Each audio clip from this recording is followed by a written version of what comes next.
OODAcast, informing your decisions with intelligence, analysis, and insight.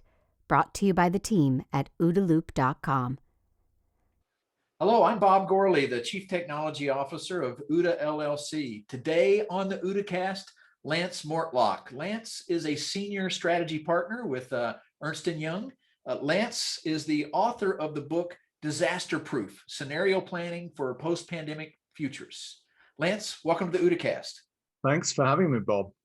Yeah, what a great book. I want to talk in more detail about it shortly, but first, I wanted to say one reason I really like it is you write from the perspective of a practitioner. You are a practitioner skilled in scenario planning and strategy support. And I really like that about the book. Yeah, that's certainly the way I wrote it. I wanted it to be one of those books that anyone could pick up and really understand and apply. I think it's a book that, you know, CEOs, board members, strategists, consultants, planners, all kinds of people can pick this up and hopefully get something out of it. So that was certainly the intent. Well, I think you hit the nail on the head. You really did well, I think. It's a great read from a practitioner's perspective. Lance, before we get into that, can you give us a bit of your background? How did you get into this world of support to scenario planning for global corporations? Yeah, sure. So my background is 20 years as a strategic advisor with big, medium, and small organizations all over the world. As you can tell from my my funny accent, I'm a Brit originally, but been living in Canada for the last 10 years. And as a strategic advisor, you know, now with EY, I've been with EY for the last 10 years. I spend my days working with clients on complex issues, complex strategic issues, strategic planning, future thinking, scenario planning. And then I guess the other part of my background, I'm also a visiting professor at the business school here in Calgary. And then I spend a lot of time writing and publishing thought leadership on topics like artificial intelligence in oil and gas, the DNA of the chief strategy officer, business resilience, cost excellence. I love business and I love helping clients solve problems. So that's certainly where I'm coming from. Great. About the book, Lance, I noticed right at the beginning, the first quote in the book is by a guy named Pierre Wack.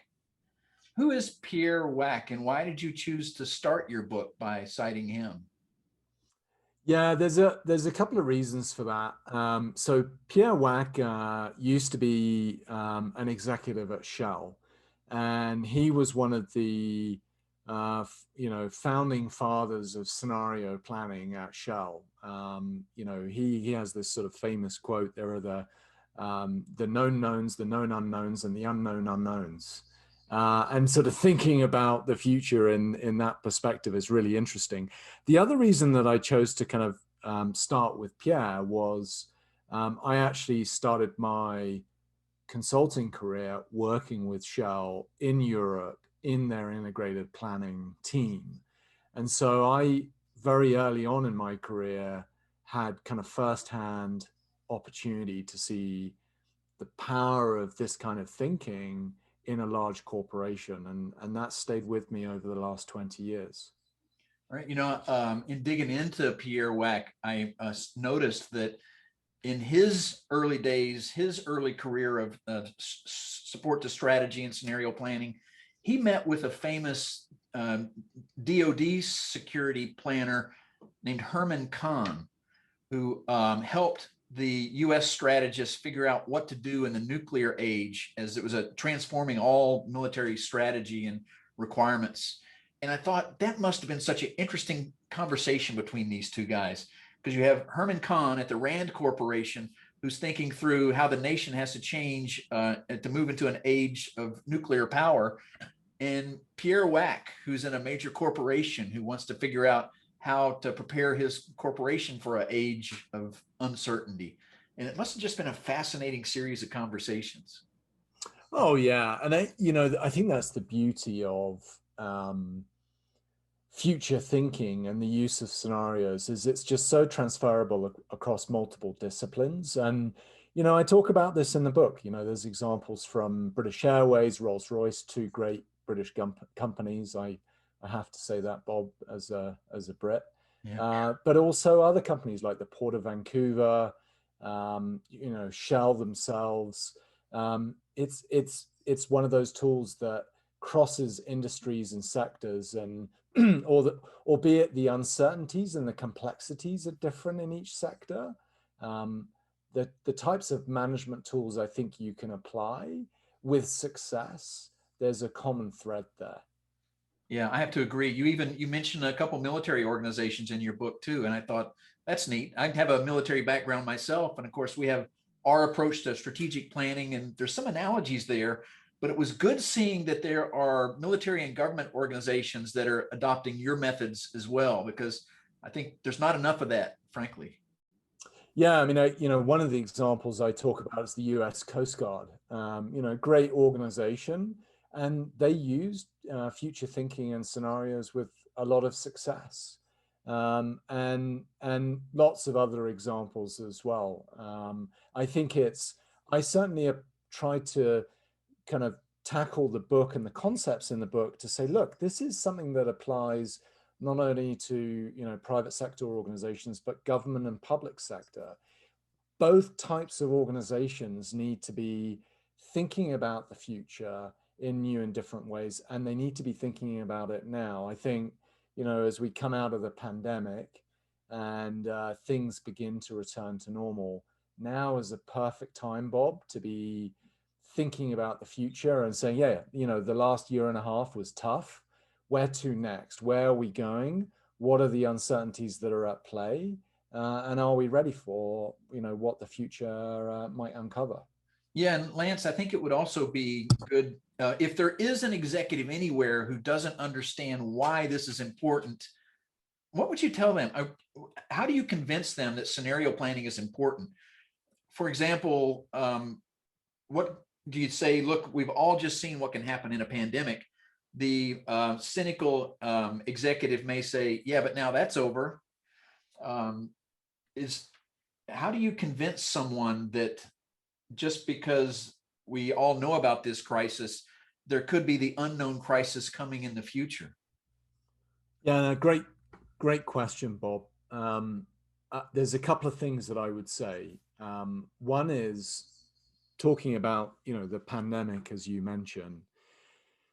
There's two examples that I talk about in the book. The first example is the World Economic Forum, and just a bit of a plug for the book. Klaus Schwab, the founder and chairman of WEF, has endorsed my book. In fact, he said that in his 30 years as being a strategy professor, there has never been a more important time than now to use scenario and scenario thinking in the world. And so to have that support is pretty important. It's a passionate topic for me that I think is critical. Let's talk about WEF specifically. So WEF teamed up with the Bill and Melinda Gates Foundation, as well as the Johns Hopkins University, about a year before COVID hit. And they ran an event called Event 201. And Event 201 was all about using scenarios to figure out uncertainties that would play out in the future. And one of the scenarios that they talked about was this idea of a novel coronavirus that emerged from bats to pigs, pigs to humans in Brazil, and that it would turn into a global pandemic. International systems would shut down, travel would shut down. The symptoms would be light to begin with, which will allow it to spread, but then it would kill people. On and on and on. High degree of accuracy in terms of what actually unfolded. There's another example. The Center for Strategic and International Studies did the same thing a couple of years before COVID hit, and with a high degree of accuracy predicted what was going to happen or what happened with COVID-19. I share these two examples with you, Bob, because I think it struck me when I was researching the book, like, we have to take this stuff more seriously. And so the thing that I would say to CEOs and leaders around the world that would say, yeah, that was tough, but we got through it, and so we're good to go now, is, well, are you sure? Because the OPIC crisis in the 70s, the Latin American sovereign debt crisis in the 80s, the Mexico crisis, or the tequila crisis, it's not a cocktail, it's a real thing, look it up. Like the dot-com bubble, the financial crisis, this keeps happening, and it keeps happening with regularity. So what I would say to a CEO or leader is, how do you know what's going to happen next? Like, we keep having these boom and bust cycles. Are you ready for the next bust cycle? Or are you in fact ready for the next boom cycle? Because there's upside when using scenarios and thinking about scenarios as well. And so that's how I would respond to that question. Yeah, I think that's a very good point. History is pretty clear here. There's always the coming crisis that you didn't anticipate. Some did anticipate and prepared for it, and others didn't. And there's so many different crises, potential crises that we need to be planning for. But one clarifying point that I think is an important one is there's a reality check as well, Bob. You can't prepare for everything. Otherwise, you'd be out of business. You wouldn't have any cash left. So there's a balance here that, I talk about this concept of, while you might not be prepared for everything, because that could be costly, at least you've gone through the thought process to say, if that happened, it would be really bad or really good. And, we may not be able to respond to that, but we've at least had the dialogue, and we're mentally prepared for how bad it could be. Do you know what I'm saying? Yeah, I think so. I do. You mentioned in the book, Nassim Taleb's black swan concept, these unpredictable things that can happen and have potentially severe consequences, potentially very good consequences, but really impossible to predict. And then you also talk about categories of events like the pandemic that actually people were talking about and were planning. And I wanted to ask how scenario planning fits into that construct. Does scenario planning work if it's going to be a black swan that comes out of nowhere? How does it help in that situation? Well, I mean, I think this is where you've got to challenge yourself. And one of the things that I talk about in the book is the great American psychologist, Jill Guilford. She talks about this concept of, divergent thinking and convergent thinking. So let me break this down for you. Divergent thinking is all about exploring the possibilities, and convergent thinking is all about deciding what to do. I think too often leaders, and I've seen this firsthand, like I was working with a team of a board of directors and a CEO, in fact, last week. And too quickly they get to, let's decide what to do. Action, converge. We have the answer, solution orientated. It's human nature in some way. And what I'm saying, and build off the concepts of Joy Guilford, is it's important to explore the possibilities, to expand your thinking, to kind of diverge in that conversation, almost, as I say in the book, wallow in the ambiguity. It's uncomfortable. And if it's uncomfortable, that's good. And you might not be able to see around the corner that exact black swan event, because that's really hard. But if you challenge yourself to see maybe some of those other big uncertainties that we can talk about later, at least you've gone part of the way there. You've expanded the riverbank somewhat. I don't think you can possibly, because the whole point of a black swan is you never see it coming. It's totally unexpected. But at least you've challenged a bit further and a bit closer to that, which I think too often is easy to ignore. Right. So maybe this is a good time for me to ask, really, what is scenario planning? How do you define scenario planning? Yeah, I mean, it really is about exploring multiple possible, probable, plausible futures that could play out.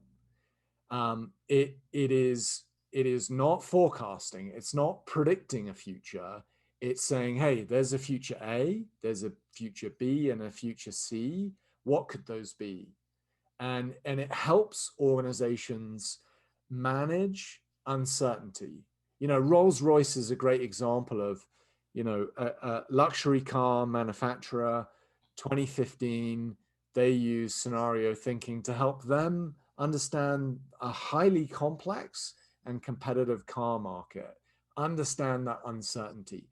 It's also about mental models. I think too often leaders get into a process of linear thinking around strategy is A to B, and there's one strategy that we're striving towards. And what I'm advocating for is strategy is more complex than that. Like, you don't know what is gonna, things can happen along the way, and you need to be able to build strategic flexibility and nimbleness in your strategy to say, if that happens, here's what we'll do instead. And so what I'm advocating for is, let's move away from linear strategic thinking to much more nimble strategic thinking. So I think you mentioned the other thing. Yeah. There's one. Yeah, go ahead, Bob. Well, I just wanted to capture this because I think you just mentioned two key outcomes of this kind of scenario planning. One is this understanding of potential futures, not predicting the future, but it's an understanding. And the other you were mentioning is then the mental models that your decision makers today are going to be using, and scenario planning will inform those and help them pick the right mental models. Did I capture? Yeah, and I think the mental model piece is around stretching the thinking. I mean, you could have 3 scenarios that you play out that are all somewhat similar to each other.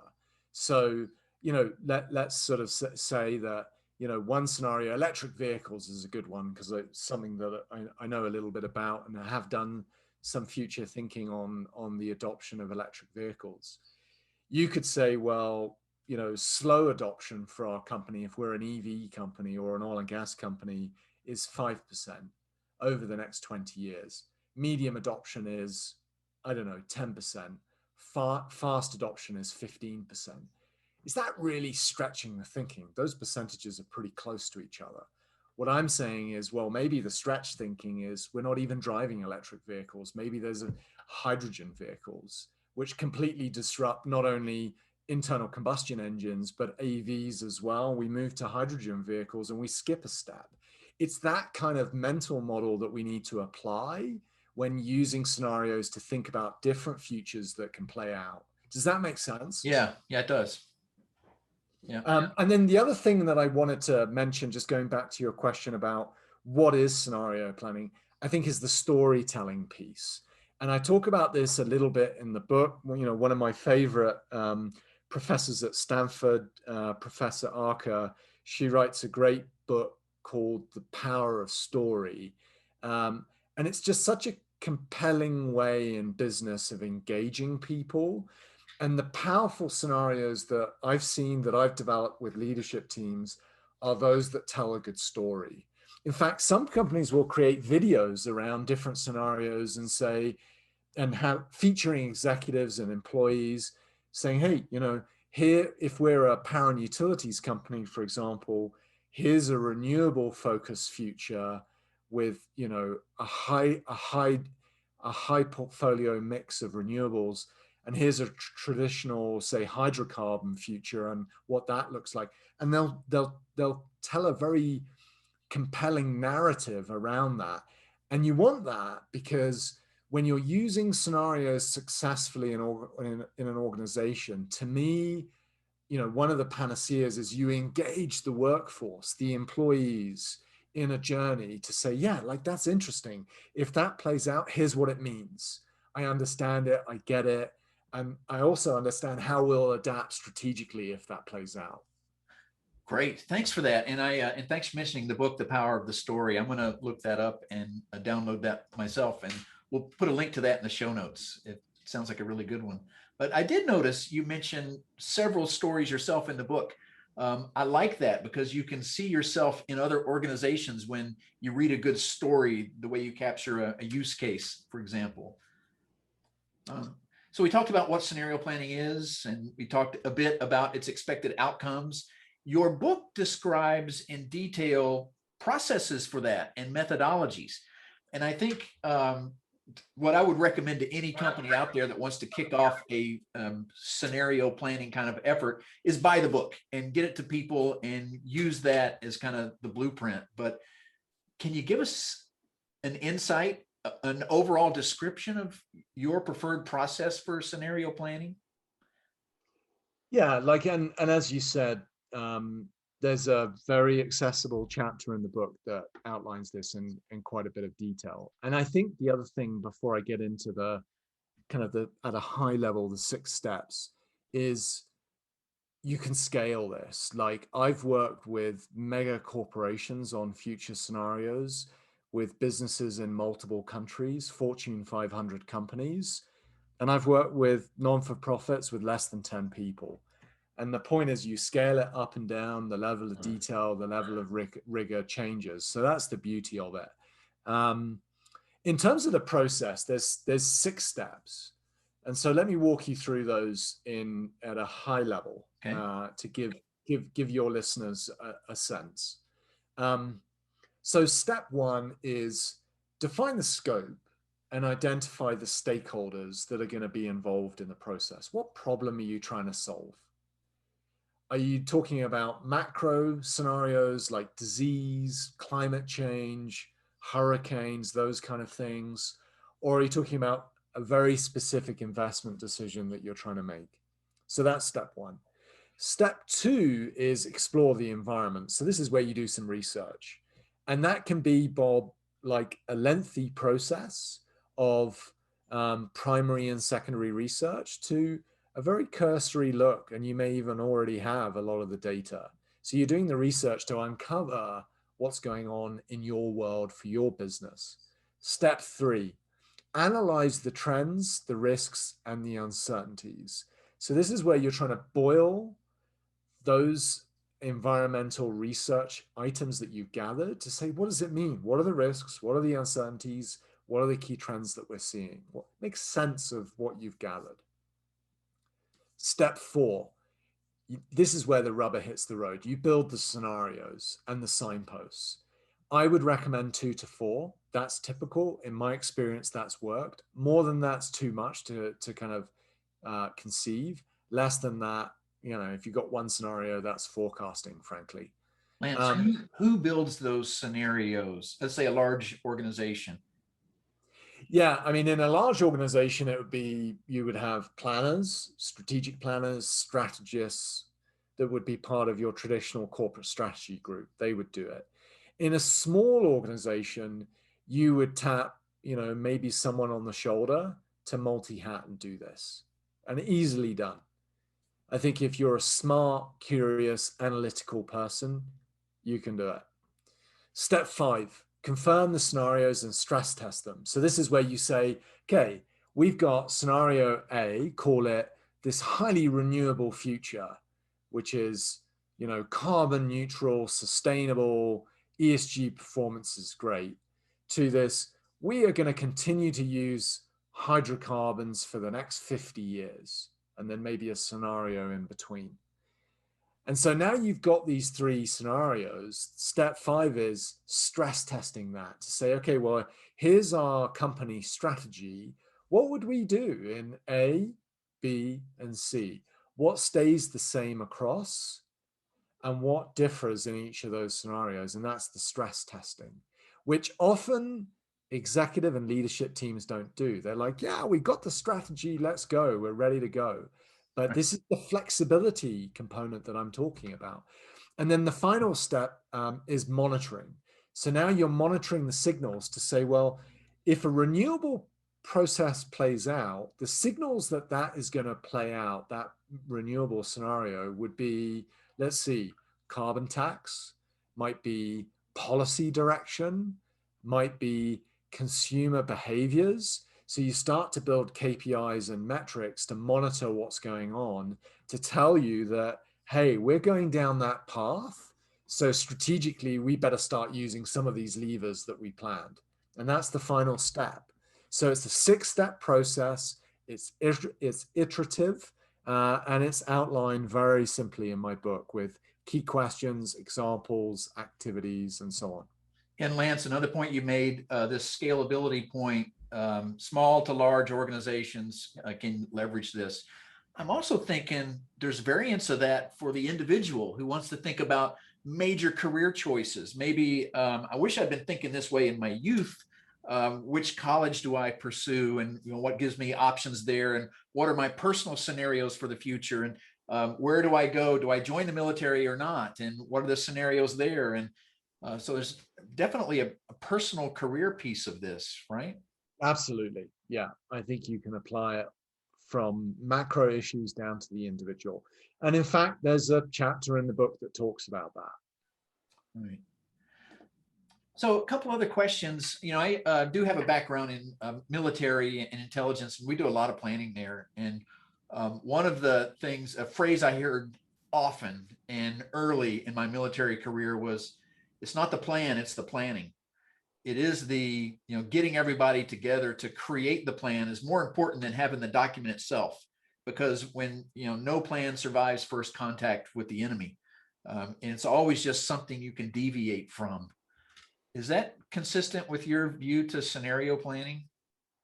Oh yeah, like it's funny you should say that. I mean, I would agree with you that the plan is so important. At some point you have to execute, right? And it reminds me, Bob, and you'll like this one. So years ago, almost 20 years ago, I was a consultant for another consulting firm in London, England. And there was an event put on, and a company came in called Mission Excellence.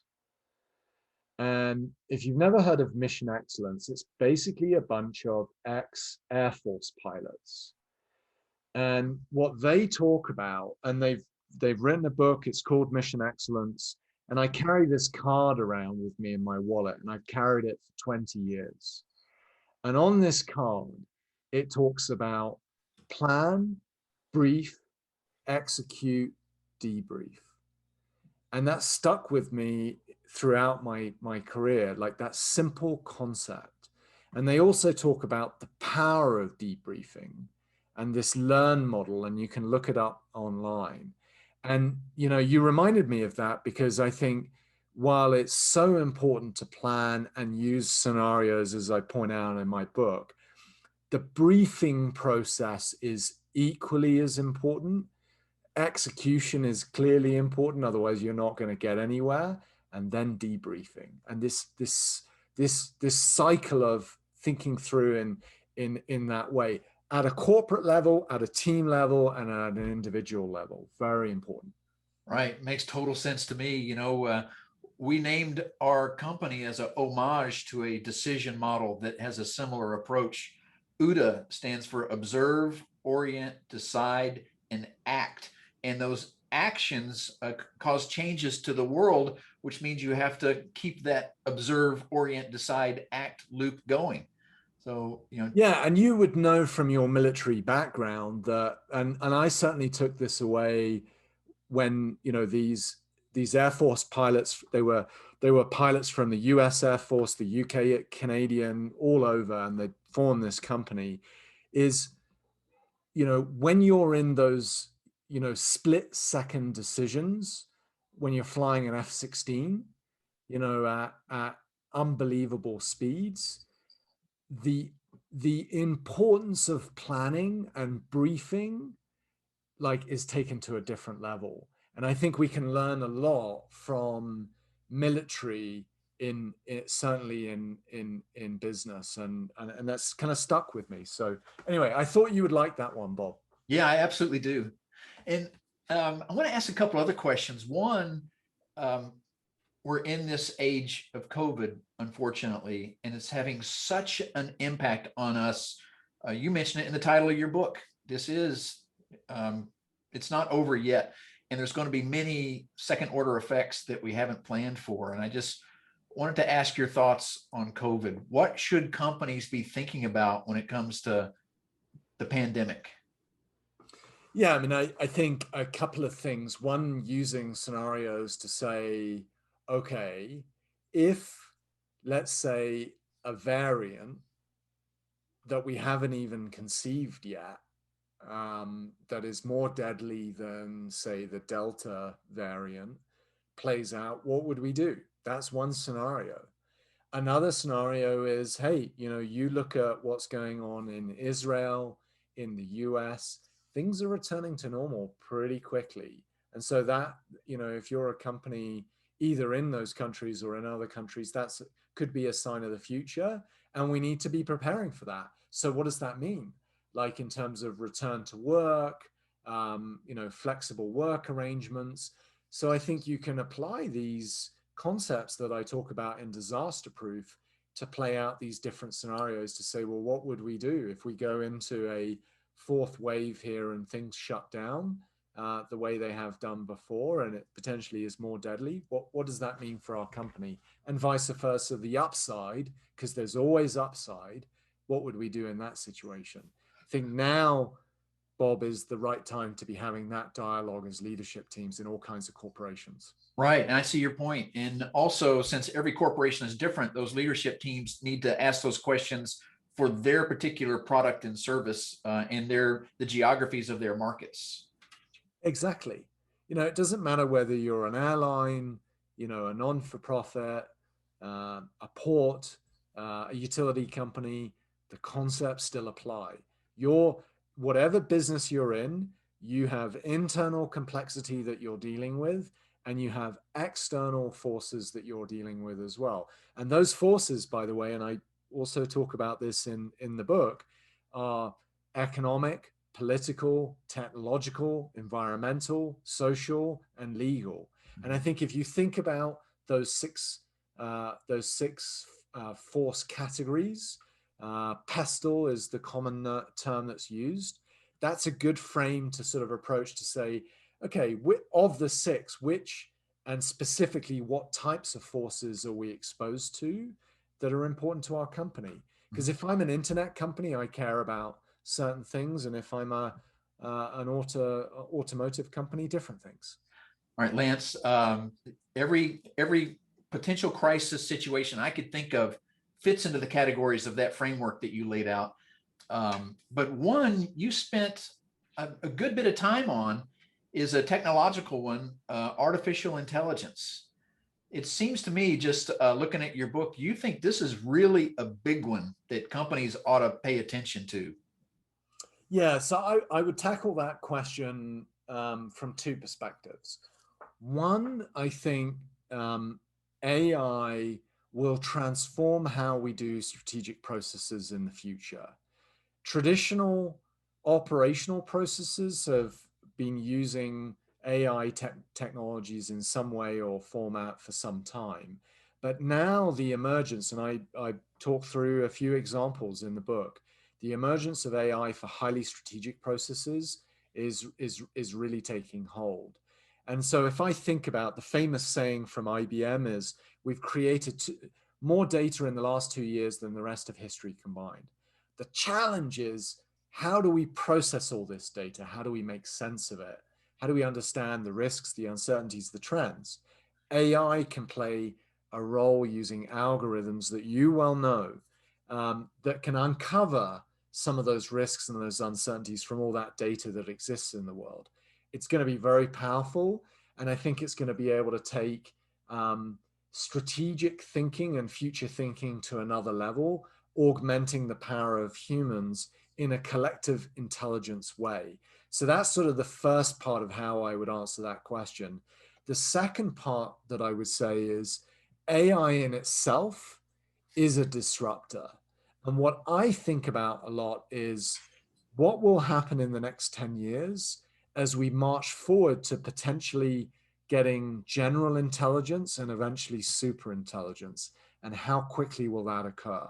And what impact will that have on society and business? So in a way, AI helps with strategic thinking, but in itself, it's a disruptor as well that I think we need to be taking more seriously. Right. Another comment. We have a monthly meeting that we run of our OODA Loop members, and we talk about anything of interest to the group. And this last meeting, we talked about risk and multiple potential scenarios of things that could happen. And we kept coming back to the need for resilience overall, no matter what scenario you're talking about, a need for resilience in business processes and technology. So we kept hitting on the topic of cybersecurity. If we're all vulnerable to cyber attacks and ransomware and losing our intellectual property, then we're not going to be optimized for any scenario. So I just felt like cybersecurity is becoming fundamental. Even without scenario planning, you have to do that, or you don't have a chance at being competitive in the future business environment. Your thoughts on that? Yeah, no, I mean, cyber's a huge area. I mean, I think about how much time, treasury, and talent we spend at EY on cyber. It's huge. It's huge for any big professional services company and any corporation that is digitized in some significant way. And as we, I think about the energy industry. I spend a lot of time in power and utilities and mining and oil and gas.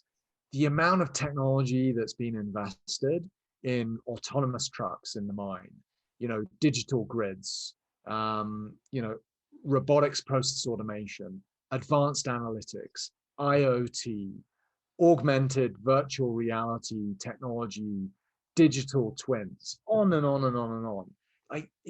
It's great. It drives efficiency, effectiveness, but it drives the risk profile from a cyber perspective way up. And these companies are trying to tackle that. I mean, we saw in the US recently, one of the pipeline companies shut down because of a cyber attack. I mean, it would have been crazy to think about that 10 years ago, and it's happening right now. Right. And we'll have to take that more seriously. It's a big issue. Right. And Lance, I wanted to say, I think that is one of the biggest issues. It could be the next big disruption event, but I want to ask you that question. In your opinion, what's the next major disruption event that corporations will face? Well, it would be boring if I said cyber now. So there's three things that I think about a lot. One would be China. 2028, China's economy overtakes the US. From certain perspectives, they already have a bigger military, but very quickly they will have a bigger military, a bigger air force, and a bigger navy. So suddenly, world order that I think has been successfully managed by the US for several decades could change. And that's not to say it's bad or good. It's just going to be different. So if you believe that that is going to play out, I think business systems, trade flows, business norms, political norms will change. And it's not that far away. We're talking about this decade. So China would be number one. Number two would be energy transition.